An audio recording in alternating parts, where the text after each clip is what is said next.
மதுரை மண்ணிலே ரோட்டரி சங்கத்தின் ஏற்பாட்டிலே சிறப்பான ஒரு முறையில் மாணவ மணிகளுக்கு பல்வேறு உதவி நிகழ்ச்சிகளை ஏற்பாடு செய்திருக்கிறாங்க. வருடந்தோறும் இப்படி மக்கள் பணியை மகேசன் பணியாக செய்து கொண்டிருக்கக்கூடிய ரோட்டரி சங்கத்திற்கு என்னுடைய வாழ்த்துக்களையும் வணக்கங்களையும் சொல்வதற்காக இன்றைய தினம் நான் நேரிலே வந்திருக்கிறேன். அவர்களுக்கு என்னுடைய வாழ்த்துக்கள். அவர்களுடைய சமூக பணி தொடரட்டும்.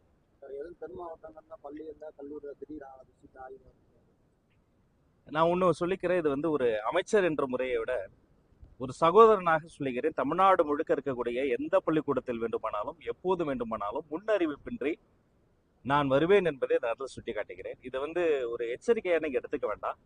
அது ஒரு பொறுப்புணர்வா நாம் எடுத்துக்கணும். எல்லா அதிகாரிகளும், சம்பந்தப்பட்ட ஆசிரியர்களும், தலைமை ஆசிரியர்களும், அவங்க டிஇஓ சிஇஓ எல்லோருமே சேர்ந்து ஒரு கூட்டு பொறுப்புணர்ச்சியோடு இந்த மாணவர்களினுடைய எதிர்காலத்தை நாம் தீர்மானிக்கிற இடத்துல இருக்கிறோம். அப்ப சொல்லிவிட்டு வருவதோ அல்லது சமுதாயத்துக்கு வருவதோ கிடையாது. இது இந்த தமிழ்நாடு முழுக்க இருக்கக்கூடிய திக்கெட்டும் திசையட்டும் இருக்கிற 38 மாவட்டங்களுக்கும் எப்போ வேண்டும்னாலும் எந்த நேரத்தினாலும் நாங்கள் வந்து நேரில் பார்ப்போம். அப்ப எல்லா நேரத்திலையும் இது வந்து தயார் நிலையில் வைத்துக் கொள்ள வேண்டியது சம்பந்தப்பட்ட அதிகாரிகளுடைய கூட்டு பொறுப்புணர்ச்சி என்பதை இந்த நேரத்தில் நான் சுட்டி காட்டிக் கொள்கிறேன்.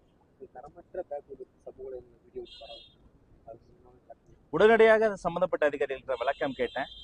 அந்த பர்டிகுலரா அந்த குறிப்பிட்ட பள்ளிக்கூடத்துலங்க அந்த பேகை வந்து நம்ம டிஸ்ட்ரிபியூட் பண்றதுக்காக அந்த குழந்தைங்கலாம் கூப்பிட்ட போது ஏற்கனவே அந்த குழந்தைகளுக்கு வீட்டுல பேக் வாங்கி கொடுத்துருக்காங்க. நல்ல ஃபேன்சியான பேக் வாங்கி கொடுத்துருக்காங்க. அந்த குழந்தைங்க ஏற்கனவே பேக் வாங்கினதால இங்க வந்து இந்த பள்ளிக்கூடத்துலயும் ஒரு சில குழந்தைகள் அந்த பேகை வாங்கிட்டு அந்த பேக்ல இருந்த பொருட்கள், புத்தகங்கள், வண்ண பென்சில்கள், கிரையான்ஸ் எல்லாத்தையும் எடுத்து தாங்க ஏற்கனவே வாங்கின புது பேக்ல வச்சுட்டு போகும்போது ஒரு விளையாட்டா அந்த 2 பேக் அப்படி தூக்கி போட்டிருக்கிறாங்க. இதை வந்து உடனே சில பேர் வந்து போட்டோ எடுத்து வீடியோல எடுத்து போட்ட உடனே சம்பந்தப்பட்ட அந்த தலைமை ஆசிரியர் நேரடியாக சென்று அப்படி வீசப்பட்ட பைகளை கூட எடுத்து வைத்திருக்கிறாங்க. அந்த குழந்தைகளுக்கு அது தேவைப்படாம இருந்திருக்கலாம். பட் அது இன்னும் நிறைய ப்ரிவிலேஜ் இல்லாத எத்தனையோ ஏழை குழந்தைகள் இருக்கிறாங்க. அது உரிய முறையில் மற்ற குழந்தைகளுக்கு சென்று சேர்ப்பிக்கப்பட்டது. எல்லா குழந்தைகளுக்குமே எல்லாமே சரியாக சமமாக சென்று சேர வேண்டும் என்பதற்காக தான் இந்த திட்டங்கள்லாம் முன்னெடுத்திருக்கிறோம். அதனால ஒரு இடத்துல அப்படி நடந்தது. சமூக வலைதளத்தில் சுட்டிக்காட்டப்பட்ட பிறகு அது உடனடியாக சம்பந்தப்பட்ட ஆசிரியர் அந்த பைகளை வந்து பறிமுதல் செய்தாங்க.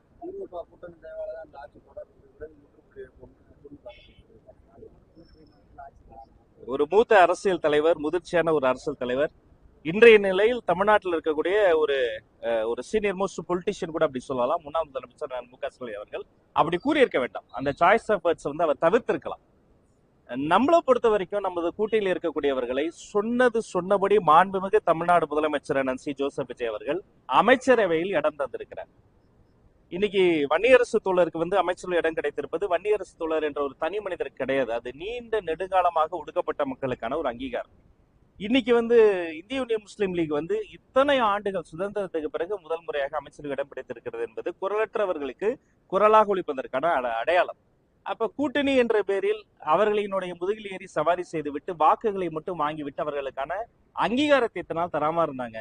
முதல் முறையாக வரலாற்றிலேயே முதல் முறையாக தமிழக அரசியலில் அதை மாண்புமிகு முதல்வர் சி ஜோசப் விஜய் வந்து அதை நிறைவேற்றி காட்டியிருக்கிறார். உங்கள் மூலமாக அவருக்கு நான் மீண்டும் ஒரு நன்றியையும் பாராட்டுகளையும் தெரிவித்துக் கொள்கிறேன். நன்றி, சந்திப்போம்.